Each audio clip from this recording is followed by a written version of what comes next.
রাধে রাধে বন্ধুরা, তোমাদের সবাইকে স্বাগত জানাই অঙ্কের ক্লাসে। তো আমরা করছিলাম একচল বিশিষ্ট দ্বিঘাত সমীকরণ, যার কোষে দেখি 1.5-এর অঙ্কগুলোকে আমরা সমাধান করেছিলাম এবং গত ভিডিও অবধি 3 নম্বর অঙ্ক আমরা শেষ করে ফেলেছিলাম। তো আজকে আমরা 4 দাগের অঙ্ক থেকে শুরু করবো। তো শুরু করার আগে একটা কথা তোমাদের বলি।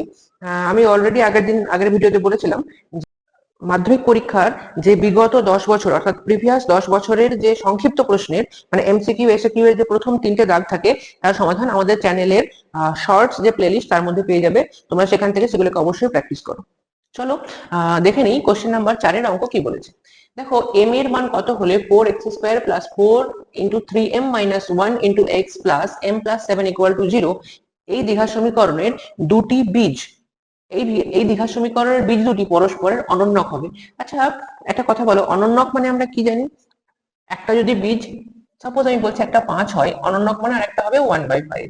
সাপোজ একটা বীজ হলো 10 আর একটা কত হবে 1/10 হলো। সাপোজ একটা বীজ হলো 12 আর একটা কত হবে 1/12। অনন্যক মানে বুঝতে পারলে? মানে যদি একটা আলফা হয় অন্যটা কত হবে 1/α। জেনারেল ইকুয়েশন যদি আমরা বলি, একটা আলফা হলে অন্যটা 1/α হবে। বুঝা গেল? তো এটাকে আমরা অনন্যক বলে থাকি। আচ্ছা, এবার একটা কথা বলো যে কি বলেছে, দেখো দ্বিঘাত সমীকরণের দুটি বীজ। আচ্ছা, দ্বিঘাত সমীকরণের যদি দুটি বীজ থাকে, তোমরা মনে করে দেখো, আমরা 1.3-তে সম্ভবত একটা দ্বিঘাত সমীকরণের যখন দুটো বীজ থাকে, একটা যদি আলফা হয় একটা যদি বিটা হয়, সেটা যদি যোগফল হয় তার বীজের যোগফলের কি ফর্মুলা, এবং দুটো বীজের যখন গুণফল হয় তার কি ফর্মুলা, সেটাকে আমরা শিখেছিলাম। খুব ভালো করে মনে করে দেখো, এখানে কি বলেছে দেখো, দ্বিঘাত সমীকরণের বীজ দুটি পরস্পরের অনন্যক বলেছে, অর্থাৎ আমাদের এখান থেকে গুণের কাজটা দিলে মিটে যাবে। আচ্ছা, যদি একটা দ্বিঘাত সমীকরণে দুটি বীজ আলফা এবং বিটা হয়, তাদের গুণফল আমি কি শিখিয়েছিলাম? কি হয়? c/a হয়। এবং এখানে c আর এটা কি, একচল বিশিষ্ট দ্বিঘাত সমীকরণে যে x² + bx + c = 0, সেখানে যে abc থাকে সেই c এবং a হচ্ছে এখানে c এবং a। বুঝা গেল? তাহলে আলফা এবং বিটা মানে একটা দ্বিঘাত সমীকরণে দুটো বীজ, একটা যদি আলফা একটা বিটা হয়, তাহলে তাদের গুণফল হয় হচ্ছে c/a। আচ্ছা, এখানে দ্বিঘাত সমীকরণটা কি বলে দিয়েছে দেখো, 4x² প্লাস এটা = 0।